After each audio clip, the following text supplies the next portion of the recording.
Friday afternoon. Let's get it. So today is the day where I'm going to help you fix your injuries. I haven't come up with a name for it yet. I was thinking Fix Me Fridays, but it sounds very, very strange. So I'm sure you guys can come up with a better name. Let me know in the comments below. Also, let me know what your injuries are so that next week we can keep them going, because today's ones are pretty damn interesting. Also, like, comment, subscribe, all that kind of stuff. We're 0.4% to a million subscribers. So let's keep that rolling.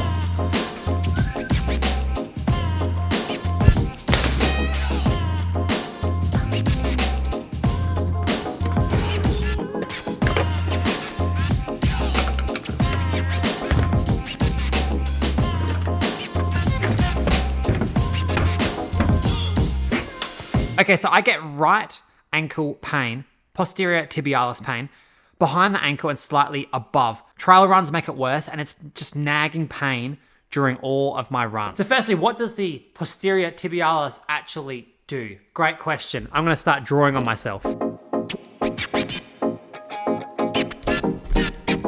Okay, so the posterior tibialis starts on this aspect of the tibia bone, and then it runs down here behind the ankle and it attaches into the navicular bone, which is right here. And so this muscle itself actually uses its strength to lower and raise the arch by pulling on this navicular bone. So when this muscle contracts, this arch comes up, and when it lengthens, the arch comes down. So it sounds to me like the issue that you're having is that your tendon is not very good at taking load, and the time in which the tendon itself takes load is when you're hitting the ground and rolling this arch down and then pulling it back up.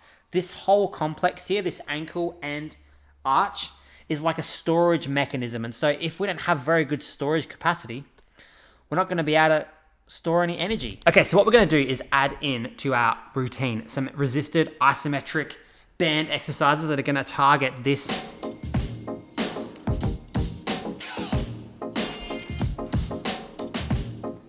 So here's what you can do. Take the foot off the ground and hold it. And so what is happening here is that the tibialis posterior muscle is stopping your foot from going, ugh.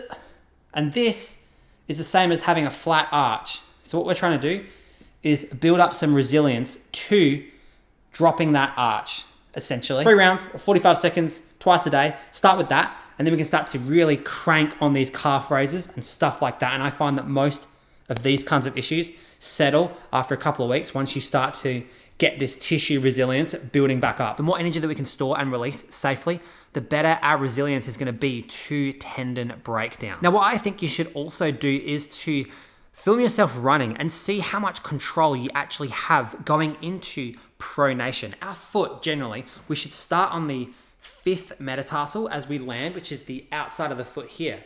And we should roll into the 1st metatarsal. And that rolling is where we get that flattening of the arch to come back up. Now, if you can't really control that very well, that's going to be a big issue. So what I would say is record yourself running, see what it looks like, see what's going on. And if you see that you do have some issues with landing and just immediately flattening that foot out, or your arch is getting really, really flattened out, or you land with the arch completely flattened out, that's going to cause some really bad ankle issues, just like what you're describing. All right, the next question, plantar fascia pain. It's a bitch in the mornings. I can run on it, but it ebbs and flows, so it comes and goes. The old stone in the foot issue, hey? Feet are so fucking annoying, aren't they? Maybe I'll just draw on my foot really quick, yeah? Give me a sec.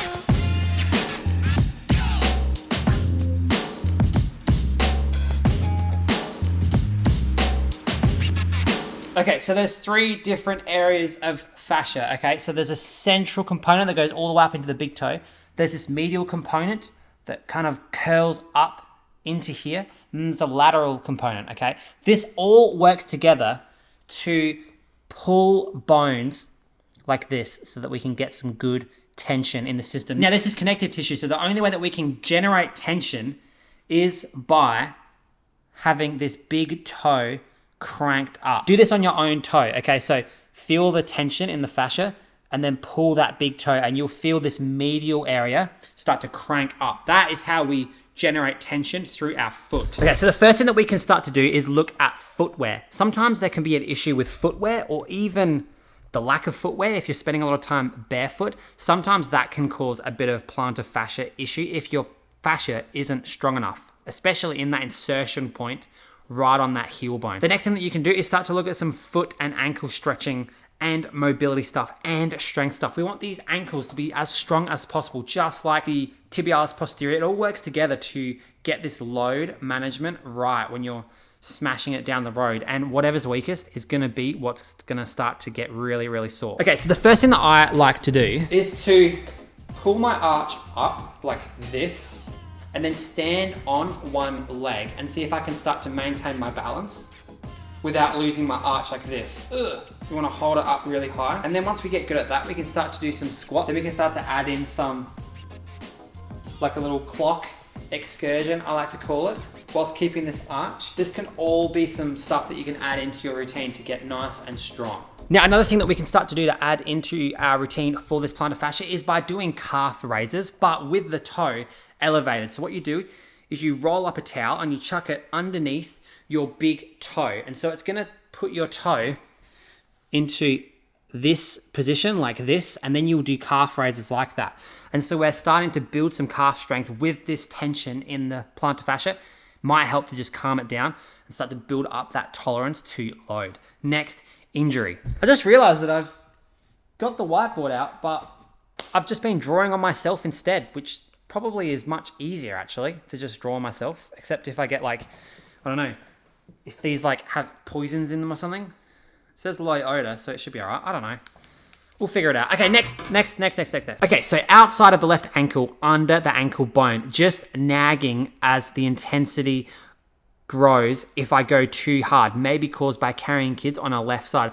This sounds to me, with the area that you're saying, like a peroneal tendon issue. Similar to the tibialis posterior, it's just on the other side of the ankle and it's doing similar things in terms of ankle stability, but it's on the other side. So this is a bit of a weird case because it's kind of caused by pregnancy and holding kids in a really awkward way. And it's also exacerbated when running. I would say that maybe there could be a little bit of inkling of heel striking in this case. What I would do is I would go look at your shoes, turn them upside down, and if you see the outside of your heel is starting to rub away, maybe that could be the cause of your issues. I might try some different shoes to see if that offsets it a little bit. We might even go back to some grass running and speeding up the cadence a little bit just to see if we can stop heel striking, if that's the case.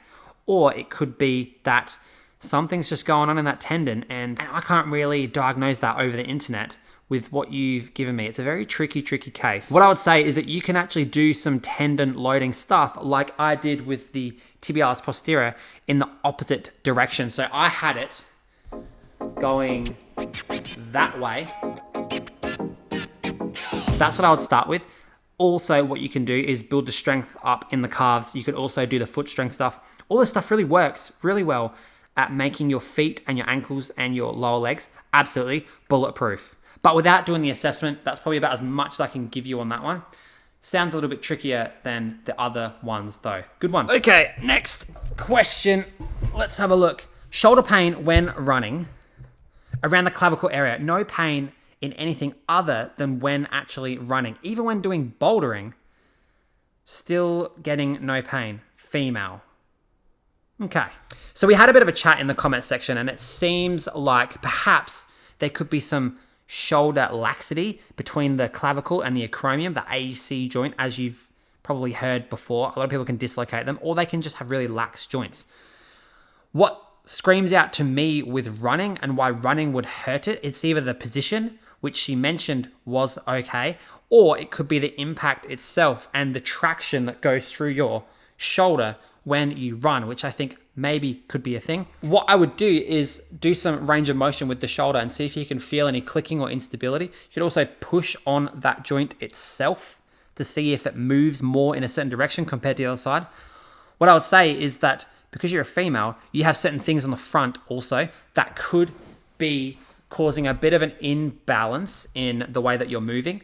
You can't do anything about it, but what you can do is start to lengthen certain structures and strengthen others. What I would do is check your pec length So you can get yourself like this and see if you can get to 90 degrees at 90 or further. If you can get further, then you're pretty good. If you feel like you still just feel quite tight through there, or even if you do the long lever pec test, see if one of those is an issue and you can do some gentle stretching on a door or something like that. That'd be pretty cool. What I would say in that aspect is to work on the posterior scapular stuff.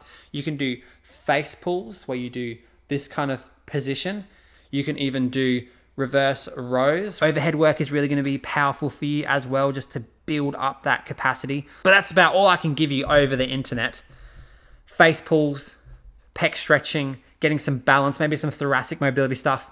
That should be perfectly fine. Okay, if you guys have any other injuries, let me know in the comments below. Also, give me a name for this series and I'll just keep it rolling every Friday.